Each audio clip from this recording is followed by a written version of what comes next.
अस्सलाम वालेकुम। क्या हाल है आप लोगों का? उम्मीद है आप लोग खैरियत से होंगे, मेरा चैनल रेगुलरली वॉच कर रहे होंगे। शुक्रिया आप लोगों को कमेंट्स का। प्लीज़ वीडियो पूरी देखा करें, कमेंट्स लिखा करें, कमेंट्स से बेहतरी आती है। और अगर मेरा चैनल सब्सक्राइब नहीं किया तो प्लीज़ वो भी कर लें। आज का मौजू ज़रा थोड़ा सा रूटीन से हट के यानी सियासत पे है। तो आजकल पीटीआई जलसे कर रही है और मुख्तलिफ़ अदारों पे, लोगों पे इल्ज़ामात की भरमार है। लेकिन अगर हकीकत की नज़र से मादरत के साथ देखा जाए तो इस अंजाम तक पहुंचने के लिए पीटीआई के अपने ही जो खैर ख्वाह हैं उन्होंने बदख्वाहों वाला काम किया है। वरना अपोजिशन यही आप समझ लें कि शायद ये सोचा गया कि बड़ी बुराई से छोटी बुराई को गले लगा लेना बेहतर है। असल में यूँ लगता है कि जैसे इमरान साहब ने और उनके जो मशीर थे उन्होंने अपोजिशन के राह में इतनी बरूदी सुनगे बिछा दी, उनको इस तरह इंटरनेशनली और डोमेस्टिकली उनको बदनाम कर दिया कि यूँ लगने लगा कि सिर्फ़ एक जमात होगी और उसका कंपटीटर यानी अपोजिशन नहीं होगी।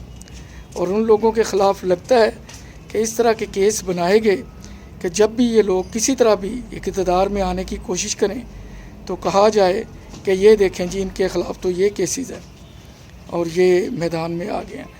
मुझे याद है कि अमीरुल मोमिनीन बनने के लिए नवाज़ शरीफ साहब ने शायद कोशिश की थी, सुनने में यही आया। तो उससे पहले जब भिनक पड़ गई तो उनकी ये कोशिश या ख्वाहिश नाकाम हो गई। मुझे इसी तरह का पैटर्न मौजूदा पीटीआई की जो गवर्नमेंट बर्खास्त हुई है उसका लग रहा था कि उन्होंने हर पार्टी को गंदा करके और उनके जो सरकर्दा लीडर थे, रहनुमा थे, उन पे केसेस बना के तकरीबन उनके लिए सियासत के दरवाज़े लोगों की नज़र में बंद करने शुरू कर दिए कि ये लोग इस अहल नहीं हैं, लिहाजा ना इन्हें कोई रुतबा ना मर्तबा और ना ही इन्हें सियासत करने का हक़ दिया जाए क्योंकि ये लोग ठीक नहीं हैं। 3.5 साल के अरसे में किसी एक को भी सज़ा ना हो सकी। पनामा में नवाज़ शरीफ को हुई भी तो तनहा ना लेने पे, बाकी जो 400 लोग थे उनमें से किसी को कुछ नहीं हुआ। इसी तरह मॉडल टाउन के जो शहीद थे तारुल कादरी इज़्ज़त के लायक हैं, अल्लाह ताला उनकी उम्र दराज करे। वो पाकिस्तान तकरीबन आए होते थे शहदा की याद के दिन पे, तो उन्होंने 3.5 साल ना मौजूदा गवर्नमेंट से पूछा और ना ही उन्होंने आके कोई मुतालबा किया। तो ये ज़ूमानी सी और अजीब किस्म की सिचुएशन थी। इसी तरह जिस तरह बेनज़ीर के कातल ख़ुद पीपल पार्टी के 5 साल दौर में मंजर आम पे ना आ सके, इसलिए किसी दूसरी गवर्नमेंट को इल्ज़ाम देना कि उन्होंने तहकीकात नहीं की, ये इस बात में कोई वज़न नहीं है। इसी तरह पीटीआई ने मॉडल टाउन के शहदा के लिए क्या किया? कुछ भी नहीं। आगे चलें, जिन लोगों पे केसेस बने वो मुअज़्ज़ज़ अदालतों से ज़मानतों पे या बरी हो के आ गए। इस तरह गवर्नमेंट की साख बुरी तरह मुतासर हुई। ऐसा नहीं करने चाहिए था। और फिर जो मशीर थे उन्होंने इस तरह के मशवरे दिए कि कल को अगर हमारी गवर्नमेंट जाती भी है तो इस तरह की बरूदी सुनगे बिछा दी जाएं जो आने वालों के लिए मुश्किलात का बाइस बने। और अभी तो ईवीएम जो इलेक्ट्रॉनिक वोटिंग मशीन थी उसने मंजर आम पे आना था, लेकिन उससे पहले सारा मंजर बदल गया। अब उसमें क्या हकीकत थी, क्या अफसाना था, उसने क्या रंग दिखाना था, ये एक अलहदा मौजू है। लेकिन अब नीतों से पता चल रहा है कि उसमें भी ज़रूर कुछ ना कुछ ऐसी चीज़ थी। तो इमरान साहब ने मादरत के साथ अदारों को और लोगों को पैगाम दिया कि एक मैं ही चॉइस हूँ, इसके अलावा इस मुल्क में कोई चॉइस नहीं है। और जब ये बात उन्होंने अपने ज़हन में अच्छी तरह बिठा ली और दूसरों को भी बावर कराने की कोशिश की तो फिर उन्होंने पुर्जे निकालने शुरू कर दिए कि चूँकि मेरी रिप्लेसमेंट कोई नहीं है लिहाजा मुझे छेड़ा ना जाए, ब्लैक एंड वाइट मैं जो भी करूं मुझे पूछा ना जाए।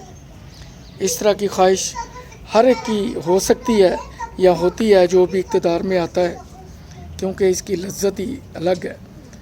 चूँकि मुल्क चलाना है, अदारे चलाने हैं, ये नहीं है कि मुल्क को किसी बंद गली में ले जाना है।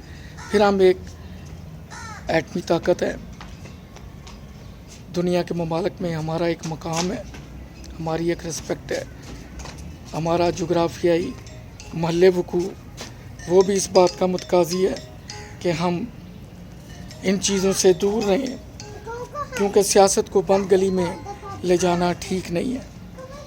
और जिस तरह नवाज़ शरीफ साहब अमीरुल मोमिनीन बनने लगे थे, एक बिनक पड़ गई और उनका पत्ता साफ़ हो गया, इसी तरह शायद इमरान साहब के जो स्टेप थे, उनके मुशीरों के, वज़रा के, हवारियों के, उनका भी पर वक़्त पता चल गया। और वैसे भी अब उनकी तकरीरों से, बातों से पता चलता है कि उन्होंने तकरीबन अपोजिशन के पर इस तरह काट दिए थे कि इंटरनेशनली और लोगों में ये मशहूर कर दिया था कि ये करप्ट हैं, चोर हैं, डाकू हैं। लेकिन दूसरी तरफ आवाम के लिए कुछ नहीं किया। अगर आवाम की बेहतरी के लिए कुछ करते तो शायद ये नौबत ना आती। ठीक है, एक ख़ास तबका उनके साथ है, यंग उनके साथ हैं, लेकिन हमने देखा है भट्टो साहब की मकबूलियत भी बहुत ज़्यादा थी, लेकिन वक्त के साथ साथ सब कुछ बदल गया। सबसे पहले पाकिस्तान है, हम सबको सोचना चाहिए, देखने सुनने वाले जो भी हैं अपने इदारों के हाथ मजबूत करें। ये वाकई कोई आलमी साजिश है कि सिविलियन को आर्मी के मुकाबले ला खड़ा किया जाए, और इस तरह जिस तरह शाम में हुआ है, लीबिया में हुआ है, दूसरे मुल्कों में हुआ है, यही हाल पाकिस्तान का किया जाए। हम आवाम को अपनी आंखें खोलनी चाहिए। हमारी वाबस्तगी ठीक है पार्टियों के साथ है, होनी भी चाहिए, लेकिन हमें मुल्क दुश्मन, मुल्क की तनसीबात, मुल्क के दफाई अदारे, मुल्क की मुअज़्ज़ज़ अदालतें, इन सब का एहतराम और इज़्ज़त करनी चाहिए और तोड़ फोड़ नहीं करनी चाहिए। वोट का हक़ इस्तेमाल करें ईमानदारी से और दुआ करें मुल्क की बेहतरी के लिए। अल्लाह ताला अमन व सुकून रखे, हमें अपनी हिफ्ज़-ओ-मान में रखे। और जो हमारे, मैं सियासतदान कहूँगा, लीडर नहीं है, जो लीडर है उनकी आइंदा 20 साल का विज़न होता है।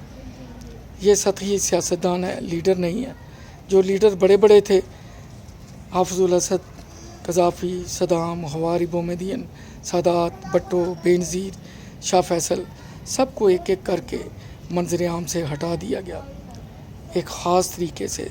दोदाल वर असैसिनेटेड, कोई तभी मौत नहीं मरा, गैर तभी मौत मरे थे। इस तरह हमें जज्बात से निकल के अपने मुल्क का सोचना चाहिए, मुल्की अदारों का सोचना चाहिए, उनके साथ कंधे से कंधा मिला के चलना चाहिए।